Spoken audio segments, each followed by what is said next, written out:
जय जगन्नाथ। तो चलतु स्टार्ट करवा आज मिनी ब्लॉग आज मिनी ब्लॉग आपण मैंने परिवापत्र देखी तो अलरेडी बुझीपे। तो जो मैंने बुझीपार मुझे कहीदे कि दुतीबाना स्पेशल आज घांट तरकारी केमी कौन मुझे प्रस्तुत करुँची वीडियो टी लास्ट पर्यंत देखो निश्चित जानीपारे। मंजा को मुझे पूरा चूना चूना कर काटी पोई नाड़ गाजर तापर कांकड़ नहीं कांकड़ पर मुझे सारू काटी नहीं छोट छोट तापर आलू सारू पर मुझे आलू नहीं आलू पर छोट छोट पीस रे भी लाउ काटी नहीं बैगण को छोट छोट पीस रे भी काटी नेली तापर बोईती कखारू को छोट पीस रे काटी नेली तापर ओल्लो को नहीं गली छोट पीस रे शेष में टमाटो को भी नहीं गली। तो सब परिबा को काटिकी मो परिबा को सब पानी रे भिजेक रखीदे किसी समय ओ काटी नथिले सेपटे ओ भी चोपा छड़े काटिक रेडी करनेली। तो चलते ए धोई नवा परिबा गुड़ा। तो परिबा एपटे मुझे धुआ धुई कर छाणिकी ताकू गोटे जगह को बाहर करनबा परिबा को मुझे छाणिक एपटे बाहर करनेली। तो देखिपे सब इम्पोर्टाट ये कि रोसई रे जोटा मेन जिनस कि आपण मान सहित मुझे सेयार करुँची। तो जो कौ मैंने जानी थे कौ मैंने जान नथिबे तो आपण मन मु कहीदे गजा मुग आ सोला मेन ये जो मैंने ओषा करेंगे से मैंने जानते जो मैंने ओषा कर से मैंने जान नथिबे मु भी ओषा करनी जेहेतु मुझे जानी कहीदेली आपण मानक। मटर नड़िया भी आधे पड़ो मटर नड़िया भी मुझे रेडी कर मु मसला अदा पियाज रसुण टमाटो मु अदा और रसुण को मुझे छेचिक यूज करी किए भी मसला बाटिक यूज करते मुझे छेचिक यूज कर तेल नहीं जाए तेल रे किसी हलदी तापर सब रखि गजा मुग सोला मटर नड़िया को भलसे तेल रे 2-3 मिनट टिके भाजीदेवा लुण देकी तापर मुझे लुण पकईकि भाजी नौची। देखिपे भजा अलरेडी आम हो एथिरे जमी आम सोला मटर आ मुग नड़िया को भाजिले सेमती आम ओ को भी भाजिकी नवा जेहेतु ओटा को डायरेक्ट पकईदेले माने लालुआ टाइप लगे तो भल लगे तो से मुझे ओ को भी भाजिकी नौची।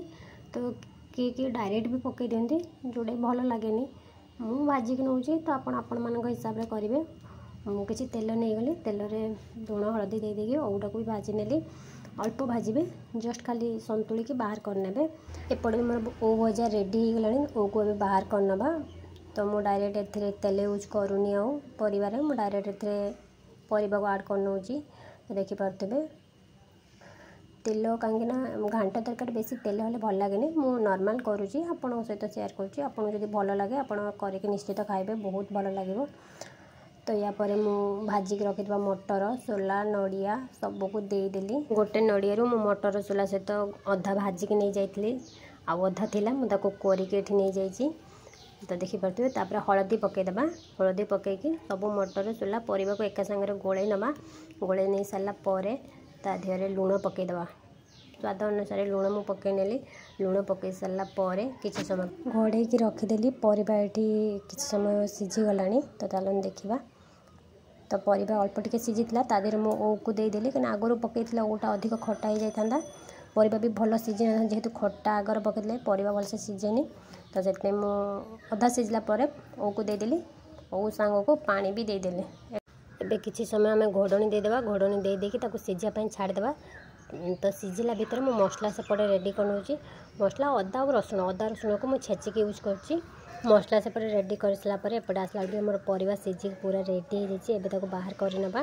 तो देखिए मो परिबा को उजाड़ी नेली परिबा पूरा बढ़िया से सीझी जाइए। तो चलते मसला रेडी करवा मसला मु तेल देदेली तेल में मुझे चीनी नहीं जेहेतु फ्लेवर भल आसो आपड़ चाहिए चीनी यूज करेंगे ना स्किप भी करेंगे जेहेतु परिवार एबिका परिवार टे टेस्ट आसनी मुझे चीनी यूज कर गोटा जीरा तापर 3टा तेजपत्र कटा पियाज एपटे पियाज भाजीगला तापर अदा पकई नवा अदार छेचा को मुझे पकईकि किसी समय भाजी नेबी अदा छेचा भाजी आसला एवं रसुण छेचा को ऐड कर नवा रसुण छेचा भी कषिदेवा किसी समय। तो देखिपे मसला पूरा रेडी हो जाए कटा टमाटो को पकईदेवा टमाटो को किसी समय कषिदेवा टमाटो कषा अलरेडी रेडी होगा लुण हलदी लंका गुंड देदेवा आउ किसी समय ताको कषि नवा मसला आमर अलरेडी हो आसला मसला पूरा तेल छाड़ी जाऊँगी देखिपे मसला आमर फाइनाली पूरा रेडी होगा। मसला कस्तूरी मेथी जीरा गुंड गरम मसला सबको देकी आउ किसी समय कषि नवा